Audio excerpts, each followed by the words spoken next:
जसको घरमा बुढोसँग पैसा देऊ न अलिकति भनेर माग्छ नि, त्यो घरमा बुढा र बुढीको सम्बन्ध अलिक कमै हुन्छ, फितलै हुन्छ, त्यहाँ मजबुत हुँदैन। तपाईँहरू ढुक्क लेखे मलाई कराए नै गराउनुहोस्, गाली गरे नि गर्नुहोस्, बुढोसँग गएर बुढीले पैसा माग्नु पर्यो भने त्यो घरमा सम्बन्ध अलिकति चिसो हुन्छ भनेको बुढाले छुट्टै राख्छ क्या, अनि बुढीले गएर माग्नु पर्छ। त्यो घरको सम्बन्ध कस्तो हुन्छ, मोबाइलको पासपोर्ट दिए हुँदैन, फेसबुकको पासपोर्ट दिए हुँदैन। जब सबै सम्पत्ति नै तिमी हो भनेर ल्याएको हुन्छ, त्योसँग के लुकाउँछ होइन? त्यही भएर जति कमाउनुहुन्छ, लेडिज भनेको फेरि के हो, लक्ष्मी हो।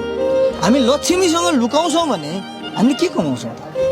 लक्ष्मीलाई सबै कुरा सुम्पिदेऊ, लक्ष्मी पनि फेरि के हुनु पर्यो, लक्षिणको ल्याएर दियो, कहिले दिन्छ र सिद्ध्याउँला भन्ने चाहिँ हुनु भएन होइन, लक्ष्मीको भइदिनु पर्यो। तर एक दिन तपाईँहरू विचार गर्नु, एक दिन छोरो मान्छे लगाएर दिनुहोस्, श्रीमतीले सिद्ध्याइदिनुहुन्छ, अर्कोचोटि दिनुहोस्, सिद्ध्याइदिनुहुन्छ, तेस्रो पनि दिनुहोस्, अब चाहिँ जोगाउनुहुन्छ। किनभने सबै मलाई सुम्पिएको छ भने अब मैले कसको लागि सिद्ध्याउने भन्ने हुन्छ, 100% हुन्छ।